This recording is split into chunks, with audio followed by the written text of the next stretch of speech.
She smiled while seating me near the kitchen, not knowing I controlled the entire wedding budget. Before starting the story, please subscribe and like the video and listen through end for chill.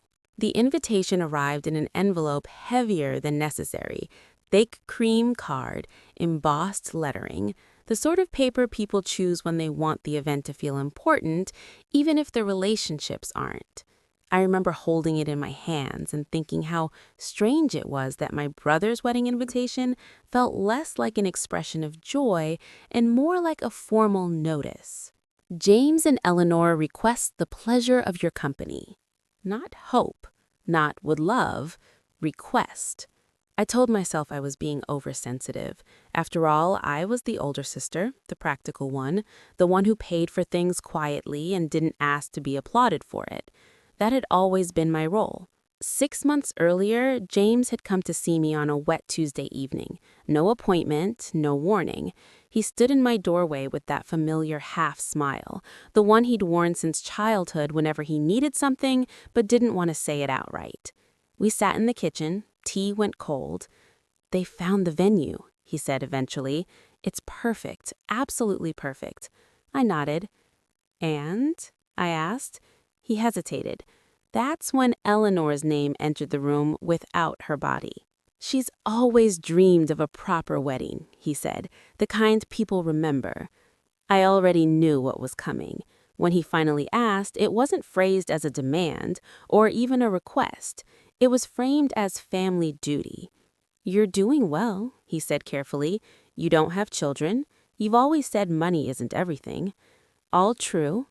And so I transferred the $100,000. No contract, no announcement, no conditions, just trust. Eleanor and I had never argued. That was the problem. She didn't need confrontation. She specialized in something far more precise: social subtraction. She could erase you from a room without anyone noticing you'd gone. She never thanked me directly for the contribution. She sent a message instead. "James tells me you've been very generous. We're grateful." Grateful, not thank you. A detail I noted and filed away. The venue was a restored country estate, rolling lawns, white marquees, staff gliding about as though sound itself had been edited out. I arrived alone as planned. My name was on the seating chart. I found it easily. Table 14. I scanned the room. Table 14 was not near the family, not near the speeches, not near the view. It was positioned precisely where the double kitchen doors swung open every few minutes, releasing bursts of heat, noise, and staff carrying trays of half-cleared plates. I checked again. Perhaps I'd misread it. I hadn't. My chair was already pulled out. A place setting had been arranged with mechanical politeness. I sat down. Every time the doors opened, cold air followed. Waiters apologized with their eyes, but not their mouths. I could see James at the head table, laughing, radiant, untouched by awareness. Eleanor didn't look at me once, not by accident, by design. Humiliation isn't always loud. Sometimes it's architectural. This wasn't oversight. It wasn't chaos. It wasn't last-minute confusion. This was a message. You paid, but you don't belong. And something inside me finally, quietly, broke. I excused myself politely. No tears, no confrontation. I stepped outside, heels sinking slightly into gravel, and dialed my solicitor. He answered on the second ring. "I need to revoke a gift," I said calmly. A pause. Immediately. Here's what James never asked about. The money hadn't been a gift. It had been a conditional transfer designated for wedding expenses not yet fully settled, caterers, florists, final venue payments, funds that could still be legally withdrawn. All I needed was timing and intention. As speeches began, authorizations were canceled. As champagne was poured, accounts were frozen. As Eleanor stood to smile for photographs, invoices quietly bounced. The kitchen doors opened more frequently now, this time for a different reason. She found me just before dessert. Her smile was flawless. Her eyes were not. "There seems to be an issue," she said softly, "with the payments." I returned the smile. "Oh," I said, "I assumed you wouldn't need my support anymore." Silence. I stood, smoothed my dress, and walked past her without waiting for permission. They called me later that night. James was furious. Eleanor was cold. My parents were confused, then disappointed, then angry. I listened. Then I spoke. I wasn't seated by accident, and I wasn't generous by obligation. No one argued that point. Money doesn't buy respect, but it does reveal who never intended to give it. They still talk about the wedding, about the chaos, the embarrassment, the humiliation. They never mention the seating plan. I do. I didn't attend family gatherings for a while after that, not out of spite, out of clarity. Sometimes the most expensive lesson is the one you underwrite yourself. And sometimes the only dignified response is to stand up quietly and take back what was never appreciated. They didn't call me cruel. They didn't call me vindictive. They chose a softer word, one that sounded almost reasonable when said aloud. Heartless. It appeared first in a text from my mother 2 days after the wedding. "You didn't have to embarrass them like that. Whatever happened to your heart?" I stared at the message longer than I should have. It's remarkable how quickly generosity becomes expectation and expectation becomes entitlement. By the end of the week, the story had evolved. According to family consensus, I had overreacted, ruined a once-in-a-lifetime day, punished my brother for a misunderstanding, made it about money. Not once did anyone ask why it stood up and left. They only asked, "How dare I?" James called on Sunday evening. His voice was tight, rehearsed. "You humiliated Eleanor," he said. I let him finish. The venue nearly canceled mid-reception. Suppliers were panicking. People noticed. "Yes," I replied calmly, "they did." A pause. "You could have spoken to us," he added. I smiled, though he couldn't see it. "I did," I said. "You just weren't listening." Here's the thing about being the reliable one in a family. You don't get credit. You get silence until the moment you stop performing. Then suddenly, everyone finds their voice. The family WhatsApp group lit up like a faulty switchboard. "She's always been controlling. Money went to her head. Couldn't she have waited one day?" Eleanor didn't write a word. She didn't need to.